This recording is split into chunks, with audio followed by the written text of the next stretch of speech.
watch some TV.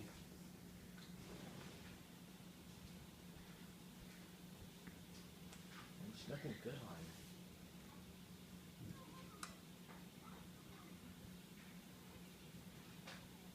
This looks good.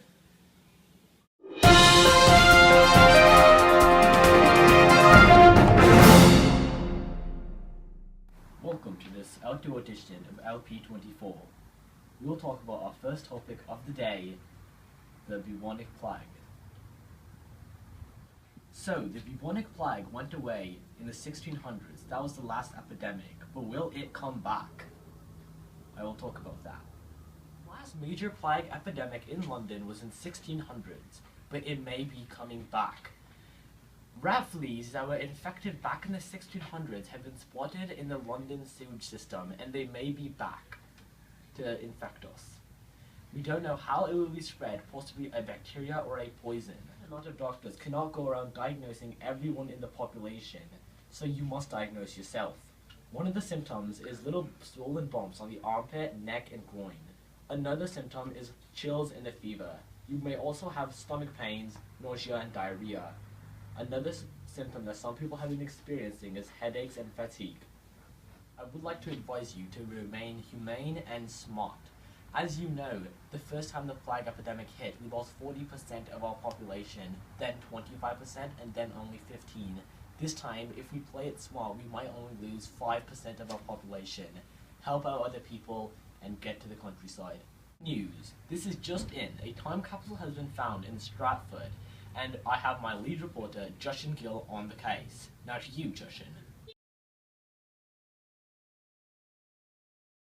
Thanks for joining me here in Stratford. Take a gander at this.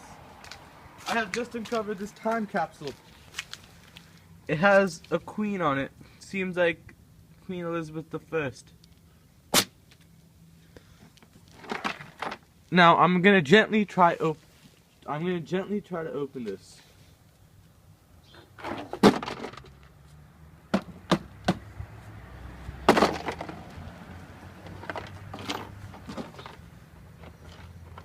This might take a while. It seems not to be opening.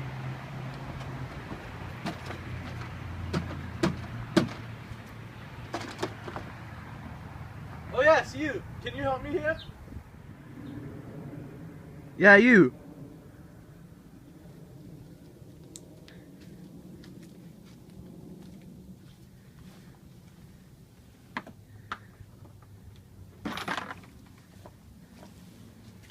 I just loosened up for that, young lad.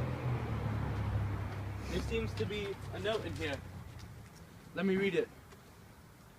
To whom shall open ye capsule of time, you are a quaddy fat-kidneyed measle. I place a curse on you. Anyways, it seems safe enough. Inside, there's a letter. Oh, interesting. It reads, I'm now going to read this letter that I had found in Stratford.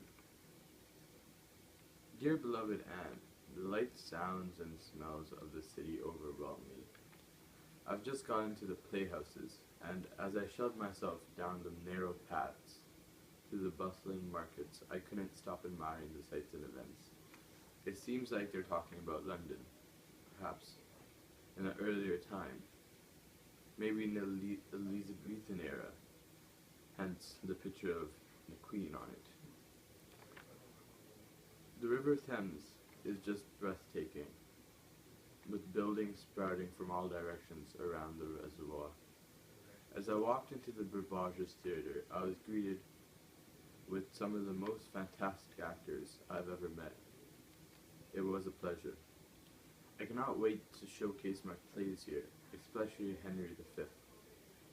I wonder who wrote that play.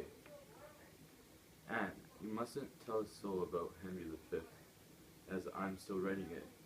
I want it soon to be the best of all the past performances at the Playhouse. As much as I miss Stratford, I will return. We will forget about the appalling life we once lived through. I'll be back with hundreds of pounds to spend With love, William. When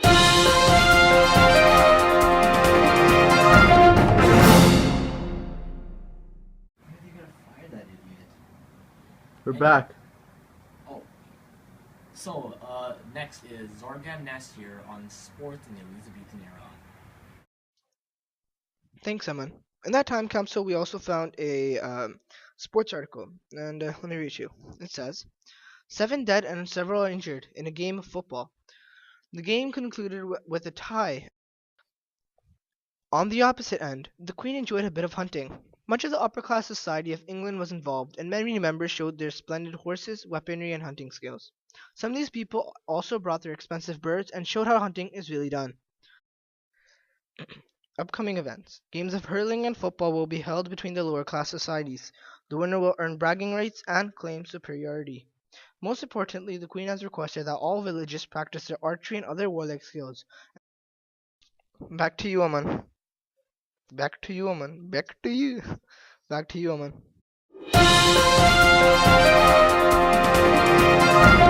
Trip to the past. We will go to our next segment, The More You Know.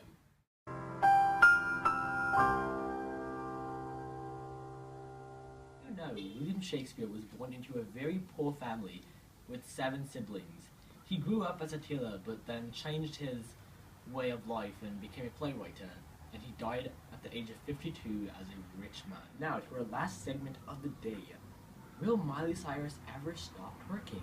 Garbage.